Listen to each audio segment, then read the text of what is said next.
నమస్తే SR7 TV news కి స్వాగతం. పాపన్న గౌడ్ జయంతికి సంగిరెడ్డిపల్లిలో ఘన నివాళులు. సర్దార్ సర్వాయి పాపన్న గౌడ్ జయంతిని పురస్కరించుకొని సంగిరెడ్డిపల్లిలో ఘన కార్యక్రమం నిర్వహించారు. విగ్రహానికి పూలమాలలు వేసి నివాళులర్పించారు. పాపన్న గౌడ్ ఆశయాలు ముందుకు తీసుకెళ్లేందుకు బీసీలో ఐక్యంగా పనిచేయాలని లెక్చరర్ బాబు గౌడ్ పిలుపునిచ్చారు.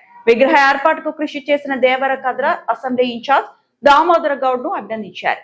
మాజీ ZP chairman Roman Goud, Nagesh, కొత్త శ్రీను, కరాటే శ్రీనుతో పాటు పలువురు నాయకులు, గౌడ సోదరులు, గ్రామస్తులు పాల్గొన్నారు. SR7 TV news reporter Wanaparthy జిల్లా ఇన్ఛార్జ్ కేబిరెడ్డి. ఇక్కడ వచ్చిన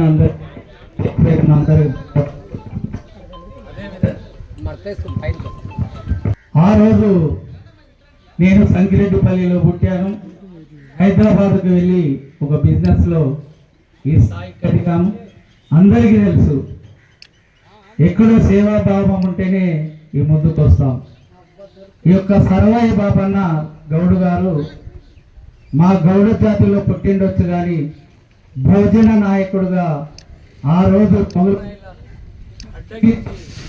వారి ఈరోజు మహారాష్ట్ర శివాజీ మహారాజు ఏ విధంగా ఉన్నాడో మరి వారి యొక్క సమకాలీన సర్దార్ సర్వాయి పాపన్న గారికి అతి దగ్గర ఇది చరిత్ర. ఒక 15-20 సంవత్సరాల నుండి కొట్టికోటి రామారావు తీసుకొచ్చి ప్రజల ముందు పెట్టారు. అందరికీ కూడా తెలుసు.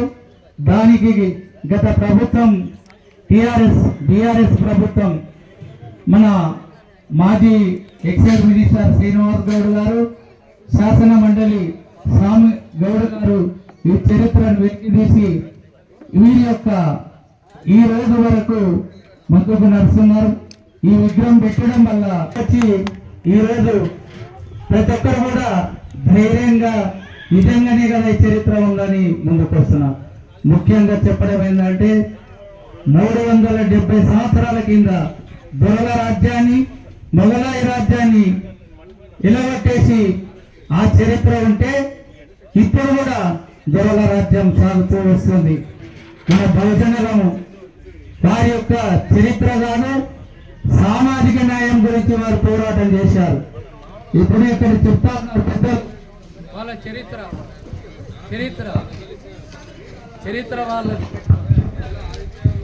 గొప్పగా చెప్పారు. ఈ యొక్క బీసీ బిడ్డ అయిన అక్కడ మన బ్రదరు వారి చరిత్ర గురించి గొప్పగా. ఈ యొక్క మన సామ్రాజ్యాన్ని మనం వెళ్ళుకోవాలంటే ముందుకు రావాలంటే ఈ రోజుల్లో చదువు కావాలి.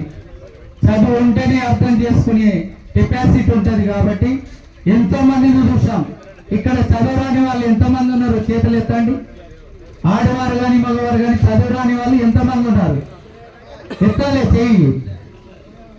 ఆ రోజు చదువు రాని వాళ్ళు ఉన్నారు కాబట్టి ఛత్రపతి శివాజీ గారు మరి ఈ యొక్క సర్వాయి పాపన్న గారు ఎదురెత్తి సామ్రాజ్యాన్ని మరి వెళ్ళి పేదలకున్న వారి యొక్క సహాయ సహకారాలు అందించారు.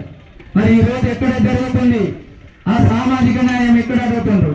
బ్రిటిష్ పాలన వచ్చింది 80 సంవత్సరాలు. మొన్ననే 15వ తారీఖు నాడు చేసుకున్నాం. ఈ యొక్క ఎందుకు వెనుకబడి ఉన్నామంటే చదువు లేక. చదువు ఉంటేనే జ్ఞానం వస్తుంది. జ్ఞానం ఉంటేనే నిలబడి సామ్రాజ్యాన్ని ఏరుకున్న ధైర్యం మనకు వస్తుంది. ఆ చదువు లేకనే ఈ బానిస బతుకులు. నాకు నిజంగా బాధాకరమైన మన ఇప్పుడు సర్వేలో చేస్తే ఇప్పటి కూడా చదువు రాని వాళ్ళు 40% ఉన్నారని సర్వేలో తేలింది. అంటే మనం ఆ చదువు లేకుండా ఉన్నామంటే గ్రహించాలి. ఇప్పుడు ఆస్తులు అవసరం లేదు. మన జీవిత చరిత్ర అయిపోయింది. ఇప్పుడున్న మీ మన్మలకు పిల్లలకు చదువు చెప్పిస్తేనే వారికి జ్ఞానోదయం అవుతుంది. రేపు వచ్చే ముందు తరాలకు మన రాజ్యాన్ని మనం ఎన్నుకునే అవకాశం వస్తుంది. దయచేసి అదే చెప్తున్నాను. ఈరోజు తెలంగాణ రాష్ట్రం గురించి, మన రాష్ట్రం మనకు వస్తే గతంలో ఉమ్మడి రాష్ట్రం ఉన్నప్పుడు మన తెలంగాణ ఉన్న నాయకులు ఎంతో మంది ఉన్నారు. ఏం చేశారు? తిన్నారు, పండిండ్రు, ఎంజాయ్ చేసిరు. తెలంగాణ గురించి వస్తే మరి ఆ రోజుల్లో ఈ రోజు జూరాల ప్రాజెక్టు లాంటి ఎందుకు చేయలేకపోయారు? ఈ రోజు ఒక జూరాల ప్రాజెక్ట్ వచ్చినందుకు మనకి యొక్క కరోనా లేకుండా పోయాయి. నేను చూశాను గతంలో ఆ ముసలి వాళ్ళకి తెలుసు. మన ఊర్లో నేను చిన్నగా ఉన్నప్పుడు కరువు వస్తే అన్నము రామచంద్ర అని అడవుల పొంటి పోయి ఏదో ఆకు తిని వంట చేసుకొని తిన్నాం, అందరికి తెలిసిన విషయమే. అంటే ఆ రోజుల్లో అన్నాన్ని కూడా లేని పరిస్థితులు నాకు కూడా జ్ఞాపకం ఉంది. ఆకు తిని బతికినాం. ఈ రోజు అప్పట్లో ఏది చిన్న ఒడ్లు, ఏది బుడుమ ఒడ్లు అని చిన్న సాంబార్ ఒడ్లు అని తినేవాళ్ళం. అదే అది అన్నం పెడితే ఎంకరేజ్ చేసేవాళ్ళు. ఆ రోజుల్లో మరి రాగులు, సద్దలు, జొన్నలు సంకటి చేసుకొని తింటే ఆరోగ్యంగా ఉన్నారు. ఇవాళ సన్న బియ్యం తింటున్నాం. మరి ఎందుకు తింటున్నాం? ఈ రోగాలు వస్తున్నాయి.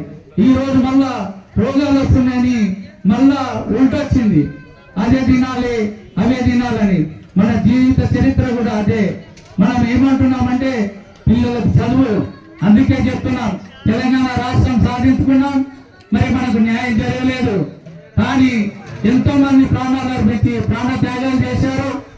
అదే రాష్ట్రం ఆ యొక్క తెలంగాణ ఈ రోజు సరైన న్యాయం చేయలేదని మరి ఎంతో మంది ప్రాణాలు అర్పించిన 12 మంది విద్యార్థులు అమరవీరులయ్యారు.